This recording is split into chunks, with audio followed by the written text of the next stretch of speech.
Hello guys, welcome again to my official YouTube channel that is Study Logical.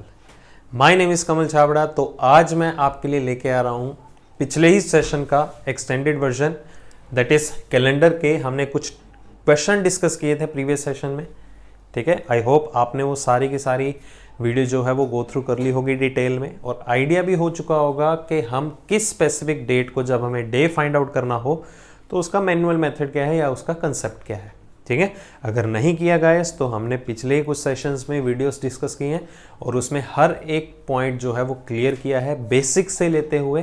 तो उसी basic चीज़ों को आगे कंटिन्यू करेंगे in the form of shortcuts. तो गाइस आज हम प्रीवियस सेशन का ही शॉर्टकट सीखने वाले हैं, क्योंकि प्रीवियस सेशन में हमने क्या सीखा था कि अगर आपको कोई एक स्पेसिफिक डेट दे दी जाए, ठीक है, तो उस डेट को कौन सा दिन था या कौन सा दिन होगा, ठीक है, वो फाइंड आउट करना हो तो उसका हमने मैनुअली एक कंसेप्ट वाइज मेथड सीखा, ठीक है। और उसी चीज़ को हम आज के दिन शॉर्टकट के थ्रू सीखेंगे, ठीक है गाइस। तो I think you all are ready. तो वीडियो को पूरे का पूरा देखिएगा गाइस टिल एंड तक। और अगर अभी तक आपने इस वीडियो को शेयर नहीं किया, सब्सक्राइब नहीं किया, तो जल्दी कर दीजिए गाइस। बेल आइकन दबाना मत भूलिएगा, ठीक है। ज़्यादा से ज़्यादा शेयर कीजिए। बेल आइकन का सिर्फ एक ही मकसद है गाइस कि अगर जैसे ही मैं वीडियो अपलोड करता हूँ तो उसकी नोटिफिकेशन आपको इंस्टेंटली मिल जाती है, ठीक है। Rest choice is all yours. अगर आपको बढ़िया लगे तो दूसरों के साथ ज़रूर शेयर कीजिएगा, सजेस्ट कीजिएगा उनको कि वीडियोस देखने के लिए, ठीक है। चलिए ज़्यादा गपशप नहीं मारते हैं, मूव ऑन करते हैं शॉर्टकट के ऊपर। तो ध्यान से सुनिए शॉर्टकट क्या कहता है। अब शॉर्टकट में गाइस नॉर्मली एक कोड यूज़ करते हैं हम, ठीक है, कि अगर आपको किसी भी एक स्पेसिफिक डेट को डे फाइंड आउट करना है तो उसका एक कोड है, आपको वो कोड याद रखना होगा, ठीक है। पहली बात गाइस, रीजनिंग में कोई भी चीज़ याद रखने वाली नहीं है, ठीक है, सिर्फ एक चीज़ के अलावा। वो कौन सी? अल्फ़ाबेट की position values A1 B2 C3 D4। सिर्फ यही एक पॉइंट है जो याद रखने वाला है अल्फ़ाबेट के अंदर, और कोई भी चीज़ याद रखने वाली नहीं है, ठीक है। हर एक चीज़ का एक कंसेप्ट है, एक मेथड है कि वो चीज़ कहाँ से कंक्लूड होके आई है, ठीक है। जब तक आपको उस ट्रिक का या वो याद रखने वाली चीज़ का लॉजिक नहीं क्लियर गाइस, तब तक आप रीजनिंग नहीं सीख सकते हो। सिंपल सी बात है, ठीक है। तो मैं आपको यहाँ पर एक कोड लिख के देने वाला हूँ। आपका सिर्फ कंसर्न यही रहेगा कि वो आप कोड याद रखिए, ठीक है, उसके अलावा कुछ भी नहीं आएगा। अगर आप चाहते हैं कि ये कोड कहाँ से बना है, इसका ओरिजिन क्या है, अगर हम भूल गए तो हमें कैसे याद रहेगा, अगर आप चाहते हैं कि वो किस तरह से बना है, तो मैं आपको बनाने का तरीका भी सिखाऊंगा। उसके लिए आपको मुझे कमेंट सेक्शन में बताना होगा कि फिर मैं आपको क्लियर करूंगा अगली क्लास के अंदर कि ये कोड बना कैसे था, ठीक है। हर एक चीज़ बताऊंगा। जितना डेप्थ में जाना चाहते हो सीखिएगा। इस हर एक पॉइंट में आपका बारीक से बारीक पॉइंट भी क्लियर करूंगा रीजनिंग के अंदर, इतना कमिट करता हूं, ठीक है। बट अपनी रिक्वायरमेंट बताइएगा। तो कोड क्या है वो ध्यान से सुन लीजिए, ठीक है। तो कोड इज 7336146257335, ठीक है। तो ये कोड है गाइस, ये आपको याद रखना है। काउंट कर लीजिए कितने डिजिट्स का है। 12 1 2 3 4 5 6 7 8 9 10 11 एंड 12। तो 12 डिजिट का ये कोड है, आपको याद करना होगा। याद करने की सिंपलेस्ट टेक्निक गाइस, अपने सभी अपने अपने नंबर पे या फ़ोन पे इस नंबर को 5 से 7 बार डायल कर लो, याद हो जाएगा, ठीक है। अब देखिए नंबर ऑफ डिजिट्स यहाँ पर कितने हैं? 12।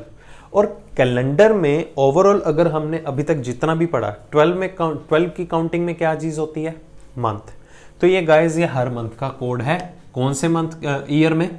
एक नॉर्मल ईयर के, ठीक है। तो ये नॉर्मल ईयर का कोड है। फिर इसके बाद एक लीप ईयर का कोड भी है, ठीक है। नॉर्मल ईयर का कोड फिर से देख लीजिए। जनवरी, फरवरी, मार्च, अप्रैल, मई, जून, जुलाई, अगस्त, सितंबर, अक्टूबर, नवंबर एंड दिसंबर। तो ये मंथ वाइज कोड आपको याद रखना होगा गाइस। फिर से 7336146257335। हार्डली 5-7 बार डायल कीजिए अपने अपने फ़ोन पे, ये नंबर इंस्टेंटली याद हो जाएगा, ठीक है। तो ये कोड किसका है गाइस? एक नॉर्मल ईयर का। फिर आपको लीप ईयर का भी निकालना है, ठीक है। अब लीप ईयर का कोड बहुत आसान है, आप सिर्फ नॉर्मल ईयर का याद रखिए, लीप ईयर का याद रखने की जरूरत नहीं है। आपको जस्ट क्या करना है, जो नॉर्मल ईयर के पहले 2 डिजिट है उसमें एक एक नंबर आप कम कर दीजिए, ठीक है। 7 - 1 कितना हो गया 6, 3 - 1 कितना हो गया 2। रेस्ट सारे का सारा कोड सेम है, 3 6 1 4 6 2 5 7 3 5, ठीक है। बस आपके लिए ये टास्क है, आप नॉर्मल का याद रखिए, आपको लीप ईयर का याद हो जाएगा, ठीक है। तो गाइज ये एक फिक्स्ड पैटर्न नहीं है या फिक्स्ड कोड नहीं है। आप अगर आपको कंसेप्ट क्लियर हो गया यहां पर, ठीक है, इस कोड के बिहाफ पे जो भी हम क्वेश्चन सॉल्व करेंगे या ये कोड बना कैसे है, इसका ओरिजिन क्या है, अगर इसका कंसेप्ट क्लियर हो गया तो आप अपने एंड से 7 कोड बना सकते हो, ठीक है।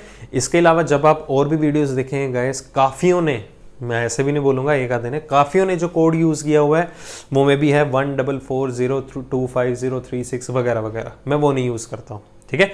ये आपके लिए याद रखना काफी कन्वीनियंट है गाइस, और इस कोड के बिहाफ पे अब बहुत सी चीजें ऐसी हैं जो कंक्लूड कर सकते हैं और जिससे रिलेटेड आपको डायरेक्ट क्वेश्चन देखने को भी मिलेंगे, वो हम आने वाले सेशन में वो भी डिस्कस करेंगे, ठीक है। तो अभी के लिए आप, मेरा कंसर्न ये है आपको ये बताना कि आपको ये कोड याद रखना है। अगर आपको कोड का ओरिजिन चाहिए कि ये कोड बनता कैसे है या बना कैसे है, हमें समझाइए, तो मुझे आपको क्या करना होगा, कमेंट सेक्शन में ये चीज़ कन्वे करनी होगी, तो ही मैं ये करवाऊंगा, नहीं तो आप इस चीज़ को रट लीजिए। इसके बिहाफ पे ये बना कैसे है ये आपको एग्जाम में नहीं आएगा, आपका सिर्फ कंसर्न है क्वेश्चंस को सॉल्व करो और उसका आंसर दो, ठीक है। चलिए जी, तो शुरू करते हैं। एग्जाम्पल उसी से जो लास्ट में थी कि 15 अगस्त 1947, 15 अगस्त 1947 को दिन कौन सा था, फर्स्ट टाइम जब इंडिपेंडेंस डे सेलिब्रेट हुआ था। बट अब इससे आगे मूव करने से पहले गाइस मैं आपको कुछ एक पॉइंट्स बता देता हूं, ठीक है, वो आपको ध्यान में रखना है।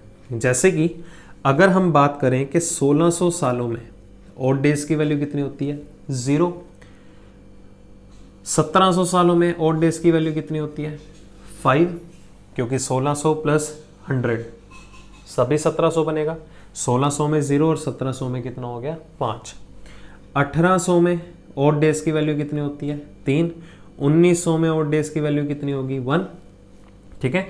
2000 में ऑड डेज की वैल्यू कितनी होगी 0, फिर से ये साइकिल कंप्लीट होगा कि 2100 सालों में ऑड डेज की वैल्यू कितनी होती है 5, और प्रीवियसली भी 1500 सालों में ऑड डेज की वैल्यू कितनी होती है 1, 1400 सालों में ऑड डेज की वैल्यू कितनी होती है 3। आई थिंक आपको ये पॉइंट तो क्लियर ही होंगे, अगर नहीं क्लियर है मैं फिर से बोलूंगा, प्रीवियस वीडियोस जाके देखिए, इंस्टेंटली समझ में आ जाएगा ये लिखा गया हुआ है, ठीक है, क्योंकि वो चीज़ें क्लियर होना काफ़ी ज़्यादा इंपॉर्टेंट है, तो ही ये पॉइंट समझ में आएंगे आगे। चलिए, तो अब इन पॉइंट्स का मेन मकसद क्या है, अगर आपने पिछली वीडियो ध्यान से गो थ्रू की होगी तो हम पूरी के पूरे कंप्लीट ईयर्स निकालते थे, मतलब कि 1947 तक कितने साल ऐसे हैं जो कंप्लीट हो चुके हैं, 1946 साल कंप्लीट हो चुके हैं, मतलब हम 1946 को स्प्लिट करते थे 1600 प्लस 300 प्लस 46 ऐसे सीखा था, ठीक है। तो उसका कुछ नहीं है, एक कॉम्पैक्ट फॉर्म में मैंने नंबर उठा लिया। अगर मैं यहां पर 1947 या 1900 सालों की बात करूंगा तो मैं उसे स्प्लिट नहीं करूंगा, 1600 प्लस 300 मैंने एक कॉम्पैक्ट फॉर्म में लिख के बैठा हूं, 1600 प्लस 300 1900 ही होता है, और 1900 के लिए क्या कोड यूज होगा यहां पर 1, मतलब कि इनको इंप्लीमेंट कहां पर करना है। जैसे कि आप घूम रहे हैं 1900 एंड समथिंग में, 1901 से लेके 1999 तक, कोई भी ईयर लो, 1950 लो, 1940 लो, 1932 लो, 1976 लो, कोई भी ईयर लो, तो 1900 समथिंग के लिए हम क्या यूज करेंगे यहां पर 1, ठीक है। अगर आप 1800 समथिंग में घूम रहे हैं तो उसके लिए 3 यूज कर लेंगे, अगर आप 2000 समथिंग में घूम रहे हैं तो उसके लिए 0 यूज कर लेंगे, ठीक है। रटेंगे नहीं चीजों को, यहां पर इंप्लीमेंट करके देखेंगे, ठीक है। चलिए, तो शॉर्टकट क्या कहता है, आपको कुछ भी स्प्लिट करने की जरूरत नहीं है, कितने ईयर्स कंप्लीट हो चुके हैं वगैरह वगैरह, आपको कुछ भी देखने की जरूरत नहीं है। आपका सिर्फ टारगेट ये है, एक एक टर्म उठाओ, ऐड ऑन करो ऑड डेज को और फाइनल आंसर निकालो, दैट्स इट, ठीक है। देखिएगा ध्यान से। तो अगर आपको ध्यान में हो तो मैंने पिछले लेक्चर में भी एक पॉइंट क्लियर किया था आपको कि अगर हमारे पास ऑड डेज का ही कंसर्न रहता है पूरे के पूरे क्वेश्चन में, तो जो भी वैल्यू आपकी 7 से ज्यादा हो उसे वैनिश करो। जैसे अगर हमारे पास नंबर गिवन है 24, तो हम 24 नहीं लिखेंगे, नंबर क्या लिखेंगे 3, क्योंकि हमारा ओवरऑल कंसर्न किससे होता है, ऑड डेज से होता है। तो इसी तरह अगर यहाँ पर 15 है तो 15 नहीं लिखेंगे, तो 15 नहीं लिखेंगे तो क्या लिखेंगे, आपके माइंड में आ चुका है, 15 नहीं लिखेंगे तो क्या लिखेंगे 1, क्योंकि 15 को जब हम 7 से डिवाइड करेंगे तो रिमाइंडर कितना आएगा, 1 ही आएगा, और हमारा कंसर्न भी किससे है, बोलने की जरूरत नहीं है, ऑड डे से ही है। ठीक है, चलिए तो 15 के लिए क्या लिखा हमने 1।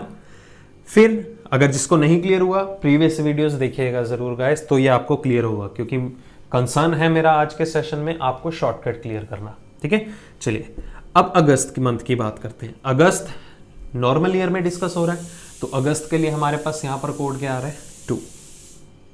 ठीक है, चलिए ये सारी की सारी वैल्यूज आपको ऐड करनी है।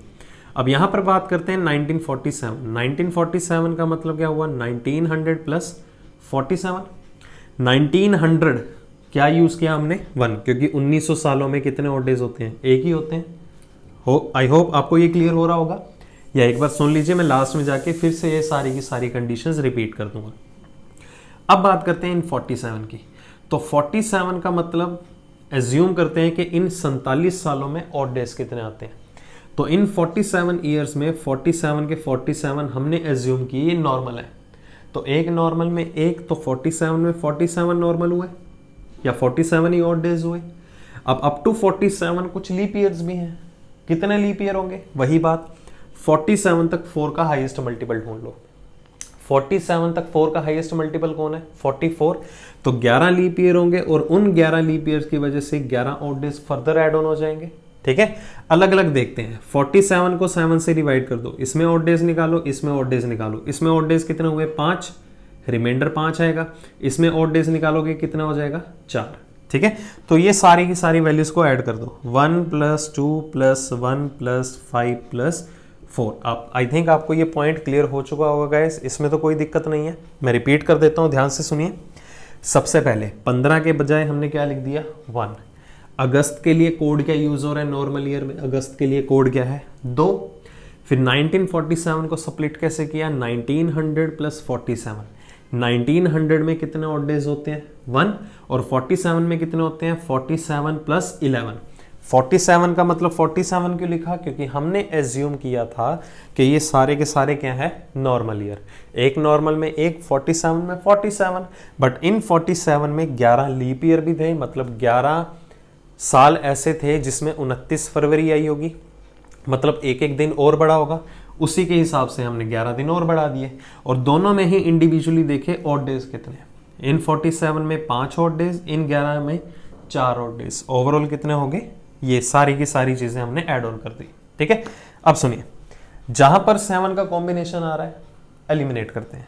5 + 2 कितना हो गया 7, रिमेनिंग कितना बचा यहां पर 6। आई होप आपको ये पॉइंट क्लियर होगा। ठीक है, अब यहां से चीज मैटर करती है। अगर आपने पिछला सेशन देखा होगा, ठीक है, अगर नहीं देखा तो जाके देख लीजिए।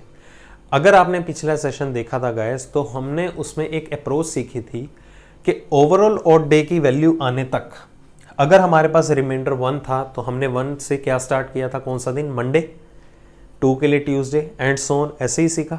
बट यहाँ पर डिफरेंट है गाइस चीज। अगर आपको लगता है इस शॉर्टकट की बिहाफ पे, इसमें थोड़ी सी चेंजेस होंगी, आपको ये ध्यान में रखनी होगी। अगर यहाँ पर रिमाइंडर 1 आता, ध्यान से सुनिएगा, अगर यहाँ पर रिमाइंडर 1 आता तो 1 के लिए हम क्या मार्क करते, संडे। अगर रिमाइंडर 2 आता तो क्या मार्क करते, मंडे। अगर 3 आता तो ट्यूसडे, 4 आता तो वेंसडे, 5 आता तो थर्सडे, अब 6 आया तो डे कौन सा होगा गाइस, फ्राइडे। ठीक है, तो आप क्रॉस चेक भी कर सकते हैं नेट पे सर्च करके डायरेक्टली कि 15 अगस्त 1947 को कौन सा दिन था, फ्राइडे। ठीक है, और अगर कोई भी रिमाइंडर ना आता तो हमारे पास आंसर क्या होता है यहाँ पर, सैटरडे। तो ये कुछ टर्म्स हैं गाइस, आपको इन बातों का ध्यान रखना होगा। यहाँ पर एक रिमाइंडर जो है वो संडे से स्टार्ट होगा, बट जो हमने कंसेप्ट सीखा था गाइस, उसमें 1 एज अ रिमाइंडर लिया था, तो हमें मंडे से स्टार्ट करना होगा। बस इस डिफरेंस को ध्यान में रखिएगा, क्योंकि ये भी कंफ्यूजन कर सकता है। ठीक है, वो चीज़ थी सिर्फ आपको कंसेप्ट क्लियर करने के लिए, अदरवाइज आपको जो अपनी हैबिट बनानी है क्वेश्चन की प्रैक्टिस करते टाइम, वो इस शॉर्टकट के बिहाफ पे ही बनानी है। ठीक है, चलिए तो हम एक और एग्जांपल कर लेते हैं। ठीक है, एक और एग्जांपल कर लेते हैं। हम बात करते हैं 27 अक्टूबर 2019 की। ठीक है, 27 अक्टूबर 2019।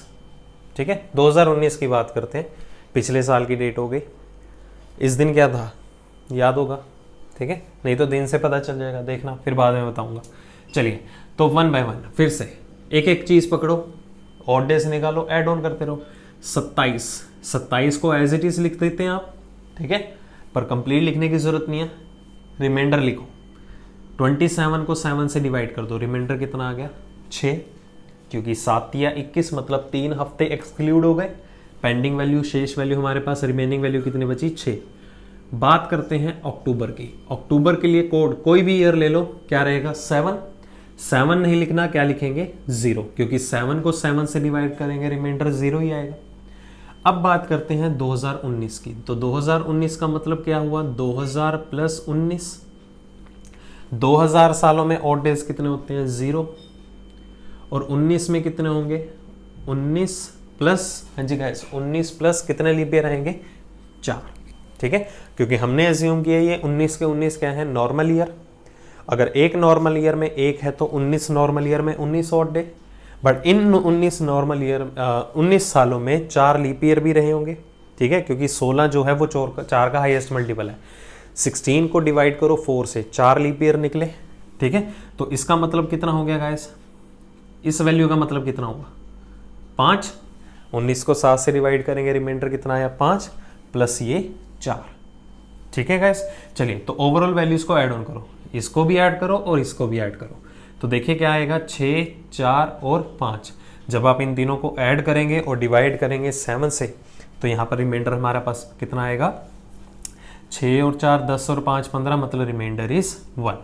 ठीक है, तो 1 के लिए यहाँ पर देखिए हमारे पास आंसर क्या आ रहा था, 1 के लिए यहाँ पर आंसर क्या आ रहा है हमारे पास संडे। ठीक है, बहुत इजी चीज है गाइस, 1 बाय 1 हर एक वैल्यू को पकड़ो और ऐड ऑन करते रहो, बहुत सिंपल ट्रिक है, इससे आसान नहीं हो सकता। बट इसके लिए आपको बस एक ही चीज ध्यान में रखनी होगी, आपको ये कोड याद रखना है, और अगले सेशन में मैं आपको ये भी क्लियर करूंगा इस कोड के बिहाफ पे कौन कौन से क्वेश्चन पूछे जाते हैं डायरेक्टली। काफी इंटरेस्टिंग सेशन होने वाला है गाइस, स्किप मत कीजिएगा। अगर आपको इस मेथड में कोई भी दिक्कत आए, ठीक है, तो मुझे कमेंट सेक्शन में ज़रूर बताइएगा। ठीक है, क्योंकि ताकि मैं और ज़्यादा एग्जांपल्स लेते हुए इन चीज़ों को और ज़्यादा कवर अप कर सकूं, क्योंकि जितनी ज़्यादा आप इन क्वेश्चंस की प्रैक्टिस करेंगे गाइस, उतनी आपको ही अपने आप में इंप्रूवमेंट देखने को मिलेगी। और एग्जाम में भी ऐसे क्वेश्चन पूछे जाते हैं जिससे आपका आंसर जो है वो इंस्टेंटली आ सके। ठीक है, तो अभी तक के लिए गाइस इतना ही था इस सेशन के अंदर। प्रीवियस सेक्शन की जो है, या प्रीवियस सेशन जो हमने डिस्कस किया था उसकी ही एक्सटेंशन में सिखाया, क्योंकि प्रीवियस सेशन जो था हमारा ओवरऑल कंसेप्ट के ऊपर बेस्ड था, अब उन्हीं सेशन का ये शॉर्टकट भी था। ठीक है, चलिए तो बने रहिएगा आने वाली वीडियोस के साथ भी गाइस। तो फिर से वही बात बोलूँगा, शेयर कीजिए जितना हो सके, मैक्सिमम टू मैक्सिमम, जो भी आपके साथ कनेक्टेड है स्टूडेंट, ठीक है, आपका फ्रेंड है, उसे इंडल्ज कीजिए गवर्नमेंट जॉब के लिए गाइस, क्योंकि आजकल के टाइम पे गवर्नमेंट जॉब इज़ मस्ट, और काफ़ी ज़्यादा वैकेंसीज आने वाली है अपकमिंग ईयर के अंदर, तो अभी से ही प्रेपरेशन करना शुरू भी कीजिए। चलिए गाइस, अब तक के लिए इतना ही, thank you so much and stay tuned अगली वीडियोज़ के साथ भी, तब तक के लिए all the best, thank you.